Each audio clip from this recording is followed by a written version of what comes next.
10 years ago, we celebrated Louis' 90th birthday. Today,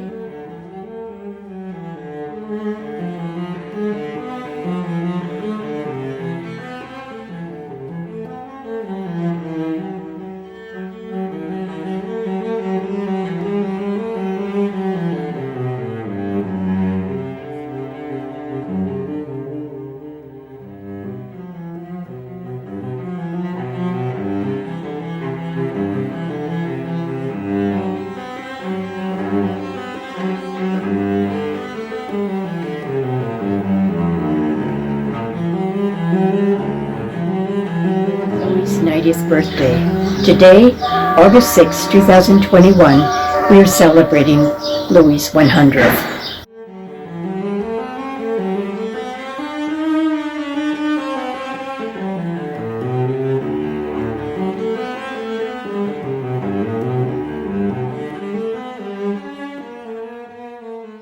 But who was Louis? He was the same and different to so many people. There was Louis, our dearest friend. For being such a diminutive guy, everything he did was big, oversized.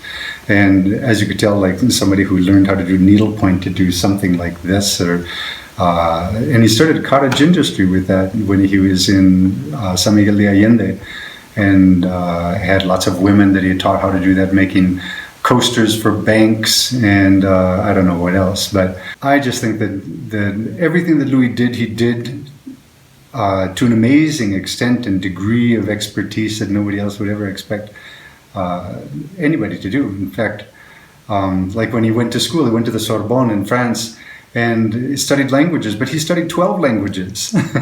And became a dancer, and then it was like Dialogues of the Vampire to talk to Louis because he was in the Second World War and rode in the cavalry, and until he saw the tanks, and he slapped the horse on the butt and went walking back to Paris, worked in the hospital instead.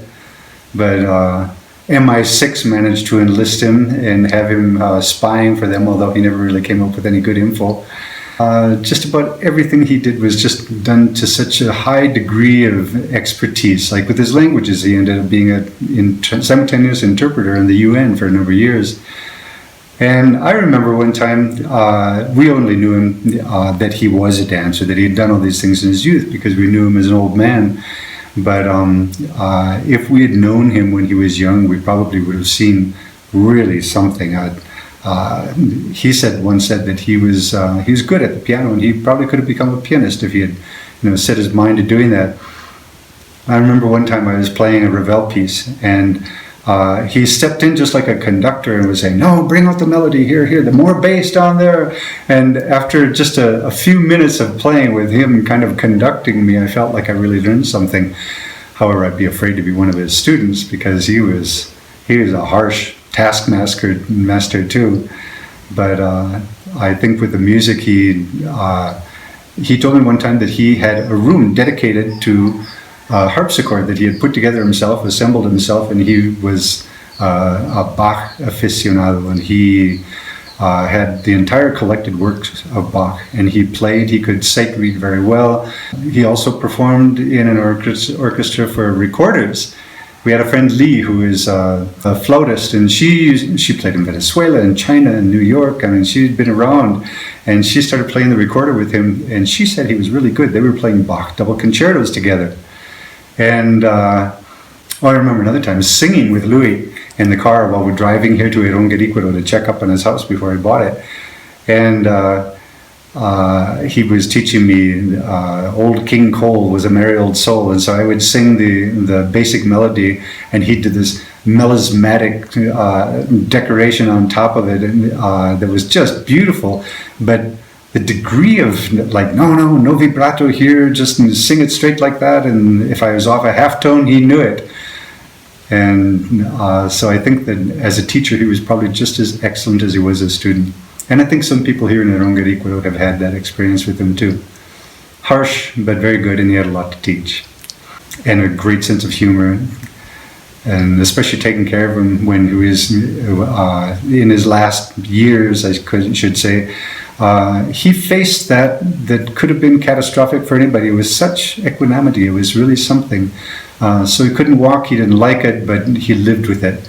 And he managed to conduct his days with the same amount of intensity, reading, and commenting on things. And his memory was better than anybody's. It was really privileged to know him.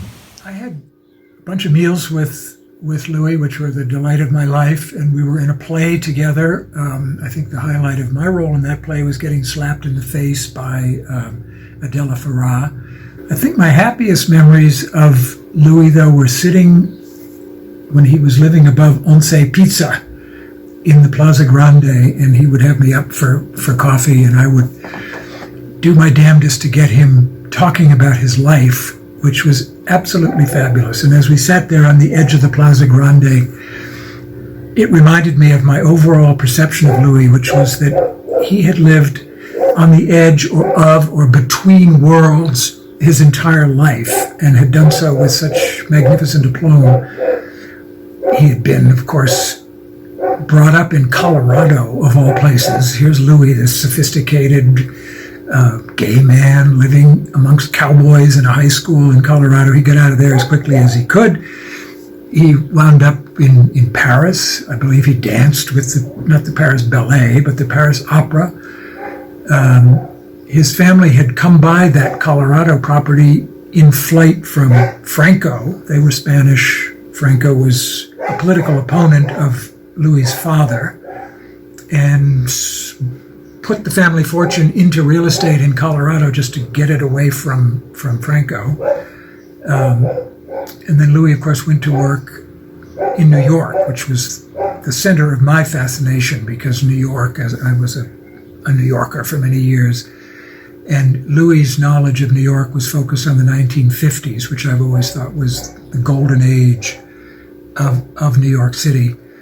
And then to my surprise, the edginess in Louis' life had actually taken him out of New York, and he was living up the river in Nyack, which I thought, what, a suburbanite, Louis, living in the suburbs?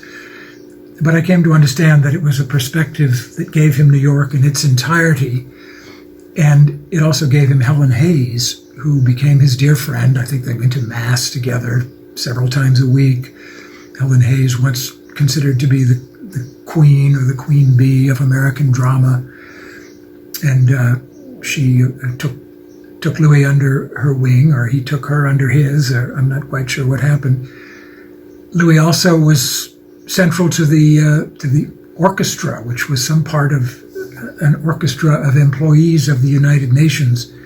And one distinction he drew out for me was that it was important to understand that he was an interpreter, not a translator, in his role, professional role at the UN. Interpreters are able to understand on the hoof the nuances and the intentions of a conversation that they don't bother to translate word for word. They intermediate between two different cultures, two different languages. And one of Louis' more remarkable accomplishments was to have mastered, he told me, Russian in 3 weeks. He just swallowed it whole, he said, and was able to add Russian interpretation to the range of circumstances where he was earning his keep at the United Nations. At some point, he obviously gave all that up, and he came to Mexico for reasons that are better known to others who were less obsessed with New York City in the 1950s. An astonishing figure that I know we will never forget. When I think of Louis, he always has a glass in his hand. Eyes bright, telling a story or making a point. One day really stands out to me. We had embarked on a trip to Okamichu, Louis, Jane, Taylor, Katie Law, Bob, and I. Katie needed to stock up on pottery to take back and sell in Montana. We traveled in 2 cars up the winding roads to San Jose de Gracia, where we stopped to spread out our blankets, bread, cheese, and fruit. It was a picnic, not a potluck, a practice that Louis so hated that his Aronga friends created the term composed meals. Maybe a picnic was more European, more civilized in a 19th century sort of way. Louis and Jane were great friends. She had celebrated when he moved to Oranga, a well-traveled and cultured in the big C sense, octogenarian suddenly living next door. They became worthy sparring partners, too. The debate that day included whether Okumichu Diablos were really art. Jane pro, Louis not so much. Louis later gave me and Bob an entire collection of his Okumichu figures of revolutionary women. We treasure them for their gun-wielding chutzpah, but also as a memory of Louis, his generosity, his joie de vivre, that wonderful laugh, and always an opinion loudly stated and fervently defended. We'll miss him. Louis. The words that spring to mind when I think of Louis are unfailing agility. He embodied so many types of agility, of mind, of relocation, of body, and yet they all stayed with him throughout his entire life. A man who was quite interested at age 95 to argue cogently about whether Franco Spain had some merits. A man who in his 20s made wartime Paris his home and managed to navigate safely through all the different sides, the many dangers.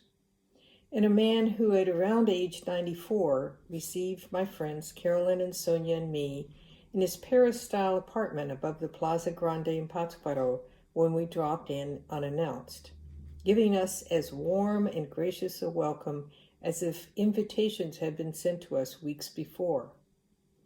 After chatting for a while, we declared our intention to find Casa Huerma. Louis said he would be delighted to show us how to get there, and off we went. We skirted the market, through vendors packing up for the day, boxes all around, up broken sidewalks, cross cobblestones, evading motorcycles and dogs and the wires holding up stalls. Louis always ahead of us, setting a good pace and nimbly avoiding all the challenges we three were fighting to evade. Agile Louis, more a dancer in his milieu than a guide to three much clumsier and less nimble people trailing with admiration behind him. He left us at Casa Huerma, where we shook our heads in wonder, admiration, and awe at this agile sprite who had led us there. Memories from Jane Dolan. I will miss Louis. He was always a good friend of mine. He was my Spanish teacher in San Miguel de Allende. I remember going to the movies with him and my friend Judy Roberts, and over the years the many conversations, friends, parties, places, and dinners that we shared. I have known and loved Louis since we first met in San Miguel 45 years ago. My memory is that it was always a delight to be with him. My regret is that he didn't make it to 100. He was looking forward to celebrating 100 years. He did have a charmed and wonderful life. Louis was my Spanish teacher when I first visited Oranga. His knack for teaching languages was superb, and his patience was greatly appreciated. Louis will be missed by all who knew him. Here's to Louis. I miss him very much. He was a good companion, and with his own idiosyncrasies. It was always lovely to have a conversation with him, but you always knew what he thought, which was nice. Something about his invariable correction of me saying Baroque, that is not Baroque, it's Baroque. But he never would stop correcting me, so even though I'm from a different country and speak different English. He had an impeccable taste and interesting ways of being. And yes, he right till the end, I think he went to Turkey, and then things went a little bit different because of COVID and because Ellen wasn't with me anymore. We didn't see him so much, which I'm sorry about, really, particularly because now he's not there. And basically, all I can say, he was a very interesting man, and I learn more and more about him even now.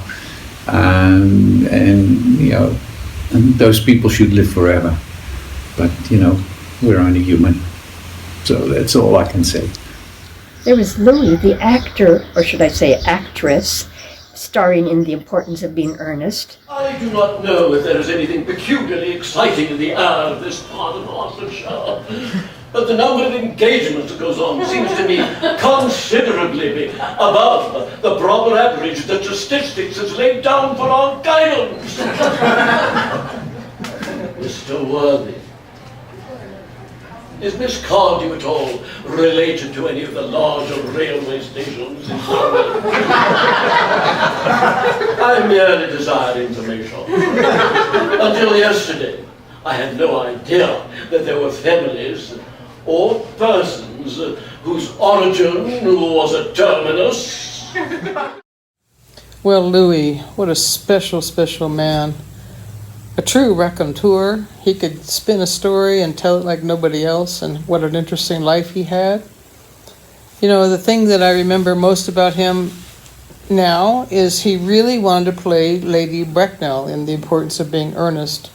And our dear friend Susan Steiner put that production on, I think mostly for Louis.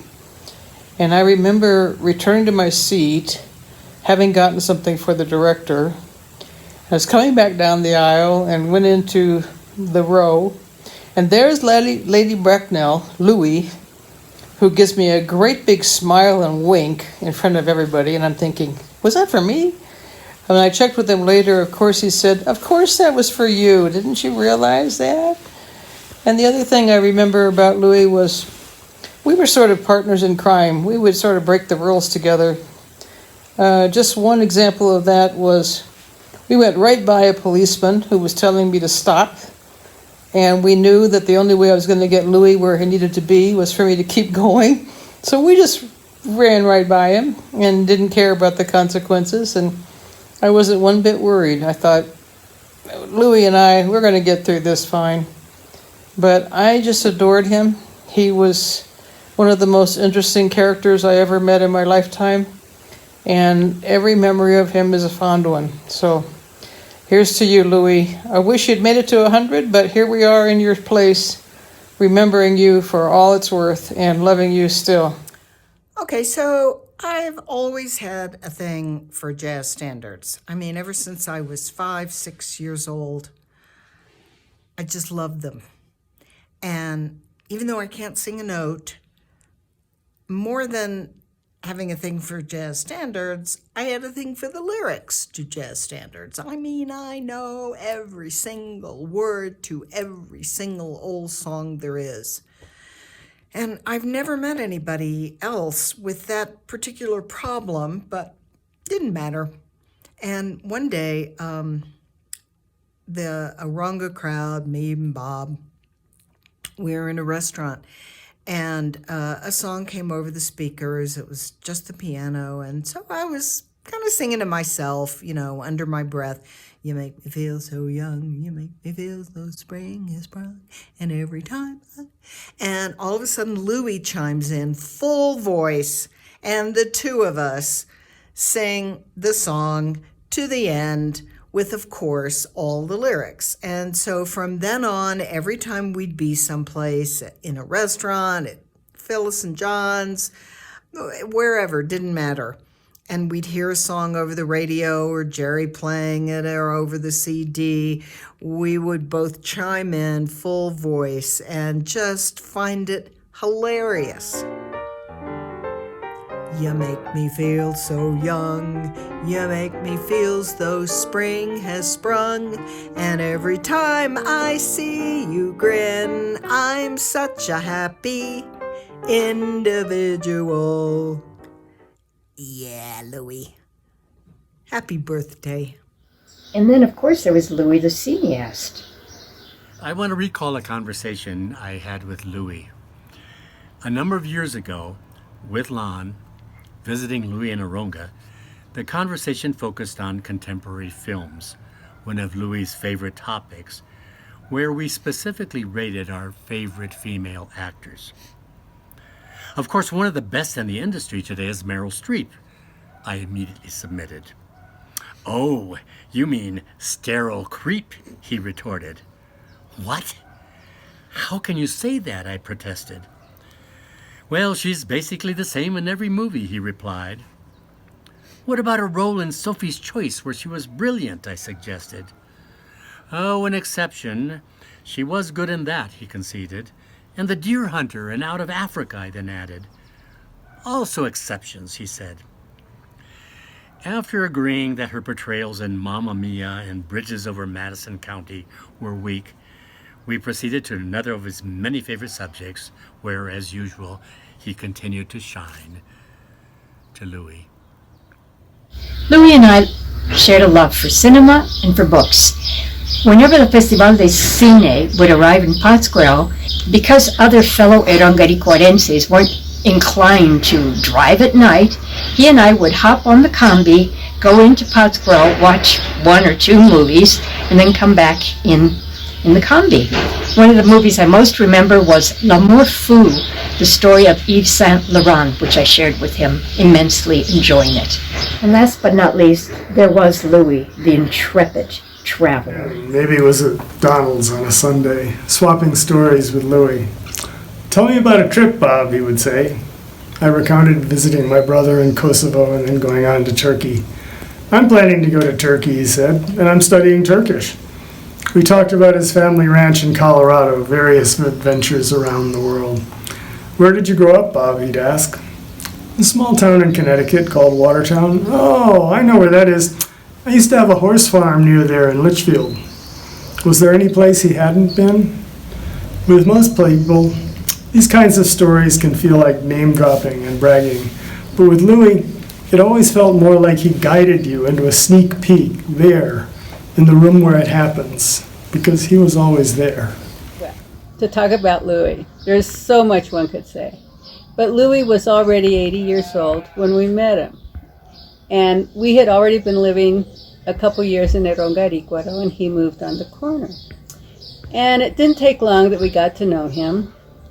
We started sharing meals. We started going out together and just having lots of fun. He basically was my indispensable guest over the years. Without him, a party was never the same. Eventually, we started branching out, and we started traveling together. Well, first we went to the beach a number of times, but then we made 2 trips to Spain, John and I and Louis. And the first one was Catalonia, where he was raised on a ranch, and the other one was to southern Spain. But the most moving was our trip to Catalonia. Louis had told us that when he was about 7 years old, he was sent off to Montserrat. There's a Benedictine abbey there, which is exceedingly famous for its boys' choir. And his family sent him there to sing. Wait a minute. So his family had sent him there. And he said he cried for 3 days straight. But Montserrat is this interesting mountain range, and on the top is the Benedict Abbey with its beautiful basilica. So we decided to visit it. So we went up there, and of course Louis was there when it had been over 70 years, so of course nothing looked the same, but I imagined the basilica did. And he couldn't remember much of anything, but we tried to recreate his time there. And lo and behold, the boys' choir was singing. So we went into the basilica, and there was standing room only. So Louis, John, and I are standing next to one another. And shortly, Louis just completely disappeared, and we didn't see them till long after the choir concert. But he had told somebody in the front that he had sung there when he was 70 years before. And they got up and obviously offered him a seat right in front. And it was all very, very moving. Probably more moving for John and me than it was even for Louis. But that was one just very, very wonderful experience. And to be in Catalonia, where Louis was raised, was just quite special.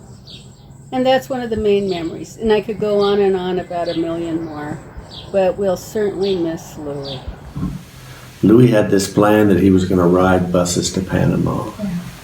And he was going to go all by himself. And he was already, he was in his early 90s. So we were all a little worried. Phyllis was very worried. And she was all for me suggesting to Louis that I go with him. And I was thrilled at the thought. Louis was a little hesitant when I mentioned it to him. Because, he likes to do what he likes to do and likes to be on his own. But he tentatively agreed. And we took a first trip to Mexico City just so he could sort of see how it was to be with me on a bus. We spent our days and most our evenings together walking around, drinking, having fun. And it was a good trip, so I passed. And that was in the summer. That winter, Louis and I took buses to Panama. And Louis had insisted that we don't make reservations. He wanted to just go from town to town and get on a bus and decide as we went, because he didn't want everything planned. If we had a good time, we stayed a while. If we didn't, we kept moving. The whole point of the trip was Louis wanted to take a boat through the Panama Canal. It was just on his bucket list of things to do. And it was a cruise. And I was like, Louis, well, can't we just go and look at it? And he said, no, we've got to go through it. So we did. Once we got there to Panama City, we got on a tour ship that took all day to go through the locks and from the Pacific to the Caribbean. But once you got there, it was almost dark. When we got on a bus, it took 45 minutes to get back to Panama City. It's surprising how fast it was, considering it had been like 11 hours on the boat. And we had so much fun, we decided to take more trips. Mm-hmm. And I believe the next trip we took was to Cuba. Yeah.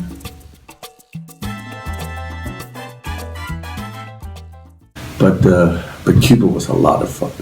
And Louis had been there before the Castro regime, and he remembered several things. And we spent most of our time in Havana, but we took a bus trip out to the country to a place called Villa Clara.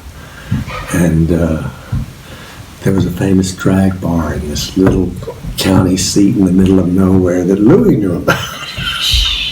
Fortunately, they only had drag night one night a week, and we weren't there the right night. What was our next trip after Cuba? It was Spain, Catalonia. Louis was born and raised in Catalonia.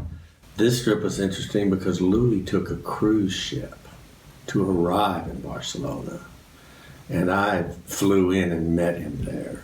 The day his ship arrived, I went way out onto the dock and had to walk way out there forever to meet the ship. And by the time I got there, most passengers had unloaded and were already gone. And, no one could tell me anything about Louis' status. So I went back to, we had a little hotel. I think it was called the Hotel California. It was just off the Ramblas. And as I was walking back to the hotel, just around the corner from our hotel, Louis and I ran into each other head on. He had just stopped by the hotel to find out that I'd been there, but he'd come back out. We took a bus to Girona so we could rent a car and started a driving tour of Catalonia. We went up near Ripoll, where Louis was born, and went to the ancient church there. We drove up along the coast to the French border, and they told us not to cross the border in the rent car because our insurance wasn't covered. Well, it's a tiny, too narrow road where the Pyrenees meets the Mediterranean, and there's nowhere to turn around, so we ended up driving into France anyways. But we just went to the first little village, and we did get out for a while, but then we turned around and went back. But then our next trip was Portugal. We flew into Lisbon together, and after a few days, we took a train to Setúbal, a smaller town. And then we drove all over southern Portugal. From Lisbon, we went east all the way to the Spanish border. But mostly we were driving in rural areas, like that part of Portugal is called the Alentejo. And it's kind of like the breadbasket of Portugal. We drove along the Spanish border south to the Mediterranean and went to a place called Tavira. Continued along the Mediterranean coast out to the most southwestern point of Portugal. And then we drove up the Atlantic coast to Zambujeira, which was a little fishing village. And one funny thing that happened is we were wading around in the shallow water on the beach. There's no big waves or anything. And Louis was carrying his flip-flops, and he was wading and rinsing off his feet. He leaned over onto a rock, and he thought he had solid footing, but there was a little eddy. And he fell forward and scraped his face on the rock. And you couldn't tell, all you could see was blood. I thought it was I thought, oh my God. And of course he was wet and it was bleeding a lot. But once we got it wiped up, it was very superficial. And we were actually laughing. And there was just a few other people on the beach, but they thought we were crazy because Louis was bleeding and we were laughing. Then we just took the car back up to Setúbal and then went back to Lisbon. Other places that I traveled with Louis was Laguna Bacalar. And we drove there. That Laguna Bacalar started to get discovered. And that was just a few years ago, but it was still not so much the in or happening spot yet. And once again, good time. We drove around the lagoon. We ate a lot of seafood. We drank a lot. And on the way back from Bacalar, we went to San Cristobal de las Casas, which is where Carol lived. Actually, we went to Palenque first, down in the jungle, and then up to San Cristobal. And once again, that was a wonderful trip. A few years later, after Louis' stroke, Louis wanted to go back to Bacalar for New Year's. And so Lon and I and Louis, we flew to Bacalar, well actually to Chetumal. And even though Louis was crippled and we brought his wheelchair, but we managed to get Louis on and off the plane and into the Airbnb. Carol came and met us, so Lon and Carol and I and Louis, we spent New Year's there. I think, except for those last 2 weeks, I think Louis enjoyed himself. Absolutely. A full 2 years after his stroke, he was at Christmas dinner telling jokes. But mostly Louis was just fun, good companion. And I miss him. He was one of a kind. A couple of years after we moved here, a rumor was going around that we were going to get a new neighbor. And then we found out it was going to be an 85-year-old Spaniard, and we immediately thought that we would have this infirmed, feeble-minded person moving next to us. But Louis Montano surprised and amazed everybody. What I'm saying is that when you get to be 85, it's not that you want to be like Louis was at 85. I'm saying that whatever your age is, you want to be like what Louis was at 85. He was spry, full of energy, a very active and clever mind, and had this great memory. He could recite jokes and limericks from his childhood, I think. We traveled together on 2 trips to Spain, and we did numerous long hikes in the area around here. At 97 or possibly 98, Louis took a trip to Turkey by himself. He studied Turkish beforehand, and that was just another of a dozen or so languages that he had knowledge of. In the 15 years that we knew Louis, he added much to all our lives. He could be testy and stubborn and get angry at times, but we just accepted that as part of his being Louis. He died a peaceful and natural death, well cared for in his last days. He died in his bed amongst friends.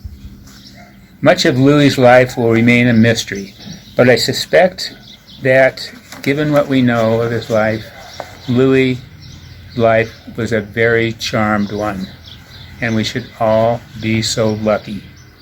We all loved Louis because he was such a big presence in all of our lives. Rest in peace.